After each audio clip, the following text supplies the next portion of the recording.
নমস্কার, 5টার 5 মিশালি নিয়ে আমি অতনু রয়েছি আপনার সঙ্গে। যে শিবু হাজরার খোঁজই মিলছিল না, বেপাত্তা শিবু হাজরা, যে শিবু হাজরার বিরুদ্ধে বুড়ি বুড়ি অভিযোগ, উত্তাল সন্দেশখালী, বিক্ষোভে ফুঁসেছে। যে শিবু হাজরার বাড়িতে ক্ষোভের আগুন, তার বাড়ি জ্বালিয়ে দেওয়া হলো, পোল্ট্রি ফার্মে আগুন ধরিয়ে দেওয়া হলো। কোথায় সেই শিবু হাজরা? কদিন ধরেই যে প্রশ্ন উঠে আসছে, শিবু হাজরা এক্সক্লুসিভ নিউজ 18 বাংলায়।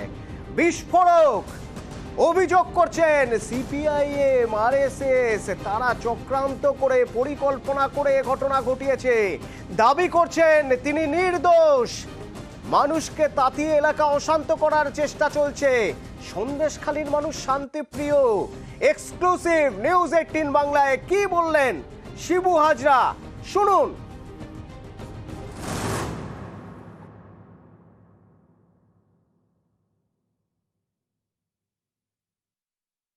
এমন একটা অভিযোগ উঠছে যে খেলার মাঠ দখল করে আপনি সেখানে আর কি পুকুর করেছেন, এই অভিযোগও করছে এলাকার মানুষজন।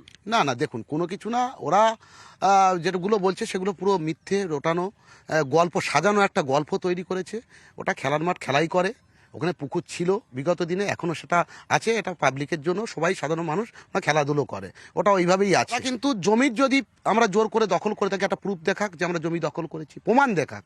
আমরা গরিব মানুষকে পাট্টা দিই, কোনো মানুষকে জোর করে কোনো জমি নেওয়া হয়নি, এরকম প্রুফ কোথাও আপনারা দেখাতে পারবে না। এটা কিন্তু পরিকল্পনাভাবে এটা করছে এরা। দেখুন, প্রথম দিন জমির আন্দোলন করার পর দ্বিতীয় দিন ঘর পোড়ালো, ফার্ম পোড়ালো, প্রতিটা ক্ষেত্রে ক্ষতি করেছে।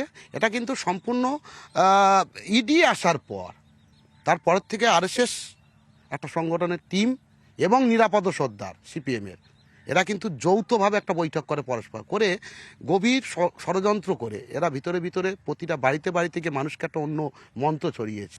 আমি এখনও বলছি যে এরা পরিকল্পনা করেই যাতে শিবু হাজরাকে এখান থেকে অ্যারেস্ট করানো হোক এবং যাতে এখান থেকে রাজনীতি ক্যারিয়ার শেষ করে দেওয়া হোক, এইসব পরিকল্পনা নিয়েছে। আমি কোনো অন্যায় কাজের সাথে যুক্ত নই। আরও একটা অভিযোগ উঠছে যে সন্দেশখালী এলাকায় মহিলাদেরকে শারীরিক নির্যাতন করা হতো, তাদেরকে তুলে নিয়ে এসে পার্টি অফিসে গিয়ে নির্যাতন করা হতো দিনের পর দিন। এই ধরনের অভিযোগ তারা করছেন এবং যখনই তারা থানায় দ্বারস্থ হচ্ছেন সেটা আপনাদের কাছে পাঠানো হয়েছে, এমনটাও কিন্তু গ্রামের মানুষ, বিশেষ করে মহিলার অভিযোগ করছেন। দেখুন, এটা ভুল কথা, একদম ভুল বিষয়। আমরা মহিলাদেরকে সম্মান করি, মহিলা জাতিকে আমরা প্রচণ্ডভাবে সম্মান করি, তাদের পাশে থাকি। বাংলার মুখ্যমন্ত্রী মমতা বন্দ্যোপাধ্যায়কে দেখছেন যে সমান অধিকার দিয়েছে। আমরা সবসময় মানুষের পাশে থাকি, মহিলাদের সুরক্ষিত রাখার দায়িত্ব আমাদের থাকে একজন ব্লক প্রেসিডেন্ট হিসেবে, সেটা আমরা করেছি সর্বক্ষণ। কোনো মানুষের উপর অত্যাচার নয়, কোনো নারীর উপর অত্যাচার নয়। কোনো যদি প্রমাণ থাকে যে কোনো মহিলার উপরে আমরা অত্যাচার করেছি, কোনো মহিলার উপরে আমরা শুভ ব্যবহার করেছি, এরকম প্রমাণ থাকলে আইনত যা শাস্তি দেবে সেটা আমি মাথা পেতে নেব। এরা মানুষের কাছে গিয়ে হুইপ চালায়, যেটা বামফ্রন্ট আমলে করতো 34 বছর আগে, এখনও সেই জায়গাটা সুযোগ নেওয়ার পরিকল্পনা নিচ্ছে। কিন্তু তৃণমূল কংগ্রেসের থেকে মানুষ আছে। আমরা এখনও বলছি আপনাদের ক্যামেরার সামনে, যদি কোনো মানুষের সমস্যা থাকে আপনারা বলুন, কিন্তু মিথ্যে অপবাদ দিয়ে কখনো কিন্তু এই পরিবেশটাকে নষ্ট করবেন। আপনাদের কাছে অনুরোধ যে এই সিপিএমের এবং বিজেপির প্রলোভনে আপনারা পা দেবেন না। অবশেষে নিউজ 18 বাংলা এক্সক্লুসিভ তিনি আমাদেরকে বললেন সবটাই মানুষ আমার কাছে অভিযোগ করুক, থানায় অভিযোগ করুক, যদি কোনো অভিযোগ থাকে তাহলে আইনের মতন চলবেন, পাশে থাকার বার্তাও দিয়ে রাখলেন এই শেখ শাহজাহান, অর্থাৎ বেতাজ বাদশাহ শেখ শাহজাহানের অন্যতম একেবারে বিশ্বস্ত সৈনিক শিবপ্রসাদ হাজরা। সন্দেশখালী থেকে অর্চনের সঙ্গে জিয়াউল আলাম, নিউজ 18 বাংলা। আমাদের সঙ্গে কথা বলতে গিয়ে শিবু হাজরা বারবার বলছেন যে মানুষ তাদের সঙ্গে রয়েছে, মানুষের জন্য তারা কাজ করে এসেছেন। তাহলে তার পোল্ট্রি ফার্মে আগুন ধরালো কে?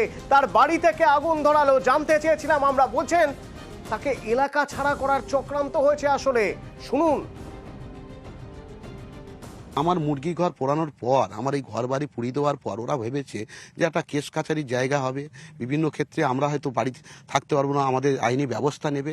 এরা বিভিন্ন ক্ষেত্রে তখন পরিকল্পনা নিয়েছে শিবু হাজরাকে কিভাবে একটা জায়গা থেকে সরিয়ে দেওয়া যেতে পারে, কিভাবে তাকে পরিকল্পনা করে ফাঁসানো যেতে পারে, তার চক্র। আপনারা তো দেখেছেন কিভাবে আমার ফার্মগুলোকে, বাচ্চা আছে, মুরগি বাচ্চা টাচ্চা, হাঁস বাচ্চা, ছাগল থেকে শুরু করে আমরা ঘর কিভাবে পুড়িয়েছে, জ্বালিয়ে দেওয়া হয়েছে, কিভাবে লুট করেছে আপনারা দেখেছেন।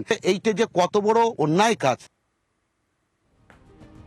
অভিযোগ ওঠে শিবু হাজরার তার দলমল নাকি মিষ্টি আনায় দোকান থেকে পয়সা দেয় না, সবজি কেনে দোকান থেকে পয়সা দেয় না। আমাদের ক্যামেরার সামনেই তারা সেই সব অভিযোগ করেছেন। তারা বলেছেন যে তাদের হুমকি দেওয়া হয় টাকা চাইলে দিনের পর দিন। মিষ্টির দোকানে তো লাখখানেকের উপরে টাকা বাকি রয়েছে। আমরা জানতে চেয়েছিলাম, মানুষ আপনাদের সঙ্গে রয়েছে, তারপরেও আপনারা দোকান থেকে জিনিস কেনেন, পয়সা দেন না কেন? কি বলছেন শিবু হাজরা, শুনুন। দোকান থাকলে খদ্দের যাবে, তাদের দোকান আছে, কিন্তু আমরা পলিটিক্যাল লিডার যারা, আমাদের কাছে এরকম নেই যে আমাদের সবজি কিনতে হবে এত, আমাদের মিষ্টি কিনতে হবে। বিশেষ করে দেখুন, কোনো কর্মীরা যদি কোনো মিষ্টি দোকান থেকে মিষ্টি নেয়, কোনো কিছু করে, তার দায়িত্ব আর ব্লক প্রেসিডেন্টের নয়। তা পুরো মিথ্যে গুজব। এরা এইভাবে পরিকল্পনা করে এই জিনিসগুলো করছে। যদি কোনো লোক কোনো টাকা পেয়ে থাকে, আমার কাছে যদি কোনোদিন বিচার দেয়, কোনো কিছু বলে, আমি দেনান্দা সেগুলো সমাধান করেছি। এই শিবু হাজরার বিরুদ্ধে, উত্তম সর্দারের বিরুদ্ধে ক্ষোভ, সেই ক্ষোভ প্রশমন করতে 144 ধারা। তারই মাঝে বিজেপি রাজ্য সভাপতি সুকান্ত মজুমদারের গতকাল বসিরহাটে এসপি অফিস ঘেরাও এবং তারপর আজ সন্দেশখালীতে ঢোকার চেষ্টা।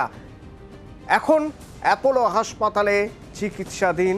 অ্যাপোলো হাসপাতালে তাকে নিয়ে আসা হয়েছে, চিকিৎসাধীন। শারীরিকভাবে অসুস্থ বোধ করছেন তিনি। কি হয়েছে তার জানবো, কিন্তু দিনভর আজ কি হলো টাকিতে সেসব ছবি দেখাবো। কেমন আছেন সুকান্ত মজুমদার জানাবো বিরতির পর, সঙ্গে থাকুন।